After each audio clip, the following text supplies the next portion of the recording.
They called it freedom technology. The press kits showed images of smiling patients, electrodes like jewelry against their skin, captions that promised liberation from fear. But the closer you read the patents, the clearer it became. This wasn't a cure for fear. It was a redesign of attachment itself.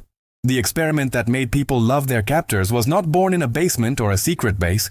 It began as so many things do with good intentions. Fluorescent lights, and a neurologist convinced that love could be repaired with voltage. Dr. Evelyn Hart had spent decades studying trauma. What bonds a victim to the person who hurts them? Why a soldier clings to orders that broke him. She called it affectional imprinting, a primitive reflex that tangled safety with surrender. In her early 50s, she announced a revelation. The brain's circuitry of trust and the circuitry of obedience share the same street. If you could reroute one, you could rewrite the other. The grant committees loved that phrasing. Soldiers without fear, inmates without rage, victims without pain. A decade of funding followed. Her first tests used electrical stimulation deep in the limbic system. Rats shocked at random usually recoiled and froze, but when their nucleus accumbens, the brain's reward hub, was paired with the same shock, they returned to the lever. Pleasure and punishment merged. Hart called it affectional reversal. In her notebooks she wrote, "Pain, given enough reward, becomes devotion." To her it was poetry of circuitry, wiring loyalty into the very synapse that should revolt. Human testing started quietly under a cross-border rehabilitation program. Volunteers were veterans with post-traumatic disorders, people desperate for peace. The device was a coin-sized neural implant slotted behind the ear. It linked trauma memories to signals of comfort. Within weeks, the results looked miraculous. One soldier wrote letters to his former interrogator thanking him for teaching resilience. Another sought contact with ex-commanders who once berated him. For the first time, they slept through the night. The media called it empathy engineering. Hart defended the design in interviews. "I'm not erasing memory, only erasing resentment. We need that capacity if we ever want lasting reconciliation." Governments agreed and quietly commissioned trials in prisons. The prisoners showed stabilization within days, violence down, cooperation up, recidivism nearly zero. But observers noticed something stranger, identical phrasing spreading in their speech. They began describing guards as protectors, calling punishments lessons. When one guard assaulted an inmate, the victim refused transfer, saying he understood the impulse.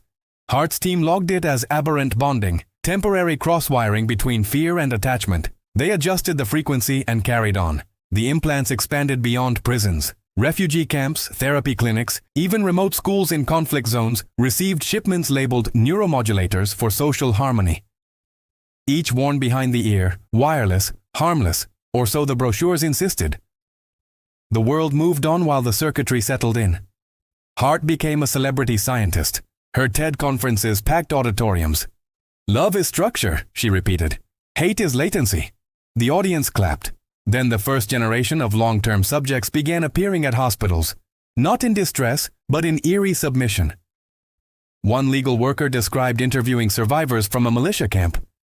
Each one defended their captors, insisting the beatings had purpose. One woman carried the implant scar. When doctors deactivated her device, the realization collapsed her psychically. She screamed for hours, repeating, "Don't take him out of me." Whistleblowers surfaced from inside the Division of Behavioral Technologies, a joint venture between Hart AS Lab and government contracts. Emails revealed that the implants contained adaptive firmware. They didn't just dampen trauma, they learned from it, increasing stimulation whenever fear rose, translating terror into devotion automatically. A perfect Pavlovian loop. Public backlash exploded. Hart went missing from press appearances. A leaked video showed dismantled prototypes glowing faintly in storage rooms, still pulsing when unplugged, receiving remote updates through unknown addresses. A journalist asked in a hearing, "If the system rewards obedience, who defines what obedience is?" No one answered. Behind closed doors, the technology mutated. Corporations rebranded the program as therapeutic wearables, sympath bands, trust nodes, embrace patches. The slogans read, "Connect better, heal faster." The authorization documents were identical to Hart's original patent, minus the word implant. Consumers attached the devices voluntarily with adhesive gel at the base of the neck. Within a year, 5 million units sold. Clinical reviews were glowing. Couples reported sudden intimacy after months of conflict. Children once diagnosed with attachment disorders began expressing affection to caregivers. Veterans said they finally understood forgiveness. Social media buzzed with hashtags about digital compassion. Buried in the terms of service was a line granting data synchronization across devices for collective calibration. The side effects appeared subtle and untracked. Heightened trust toward voices of authority. Increased tolerance for unfair treatment. Decreased inclination to protest. It didn't make people stupid, it made them serene. Entire workplaces implemented mandatory trust modules as team cohesion training. City councils adopted similar programs to reduce unrest. One regional mayor bragged that social conflict reports had dropped to 0 before admitting turnout at elections had also dropped by half. By the time an independent European lab confirmed that the firmware signature matched Hart's extinct company, she had disappeared completely. Some claimed she'd defected into a spiritual commune. Others whispered she never left the project, that the commune was the next phase. Volunteers linked wirelessly, their implants resonating across frequency bands until the group itself became one nervous system, a hive of devotion. Governments denied all involvement. The official storyline painted Hart as a brilliant but reckless pioneer. But the patents kept updating. In online repositories, anonymous uploads appeared yearly under aliases referencing EH and project erosions.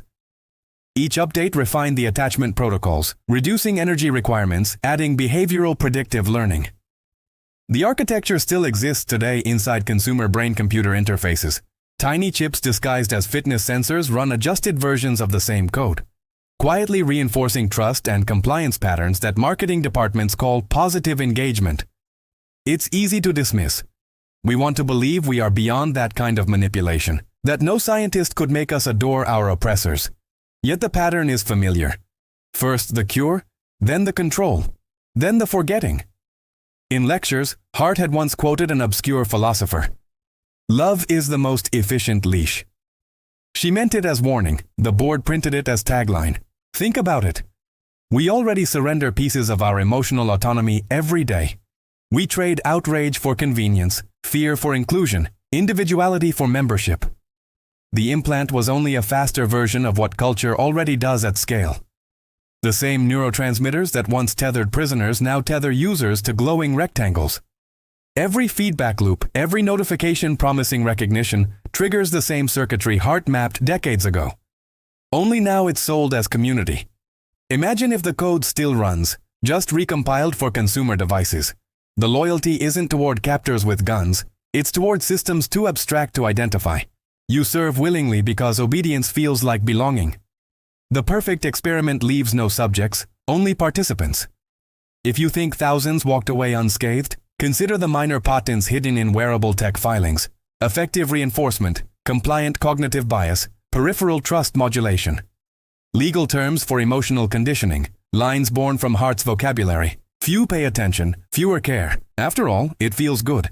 There are rumors of lab footage archived on encrypted drives. Late in her career, Hart experimenting on herself. Electrodes in place, her own voice calm as she adjusts voltage. She whispers, "I need to understand why they still love the hand that feeds the pain." Then a smile, slow and unsettling. Oh, because it taught them the flavor first. The screen goes dark. The pulse continues. Decades later, neuroscientists teaching empathy therapies still reference her models. Quietly, without attribution. They call them mutual modulation templates. When asked whether the technology could ever be misused again, one professor smiled nervously and said, "Misuse assumes ownership." That's the flaw. No one owns attachment once it's rewired. It operates automatically. The experiment never ended because we ourselves maintain its current. Tonight, millions will fall asleep wearing devices that track emotion, adjust light, pulse frequency to stabilize mood. The implant simply grew thinner, invisible under fashion. Each update promises safer synchronization, fewer nightmares, deeper connection. Each step a refinement of Hart's ideal. A world without resentment. The tragedy is that she wasn't entirely wrong. Empathy can heal, obedience can comfort, love can bridge. But without friction, without dissent, affection becomes anesthesia. And it might already be spreading, not as conspiracy, but as commerce. What makes this story terrifying is its sincerity. Everyone involved believed they were helping. The veteran, the guard, the mother soothing her child, the engineer tuning feedback loops. The horror was born from too much hope, not malice. Every epoch repeats the same prayer. This time compassion will be safe to mechanize. History whispers otherwise. It always begins with people promising to end pain and ends with pain rebranded as love. If you've listened this far, you probably felt a chill, not fear, but recognition. Maybe because some part of you, deep down, suspects that obedience already feels comforting. That the line between loyalty and longing blurred quietly while no one watched. Take a breath. Notice how your body leans forward when hearing about forbidden science. That magnetic pull toward redemption through control. That's the circuit waking up. If stories like this make you question where control begins and faith ends, stay with us.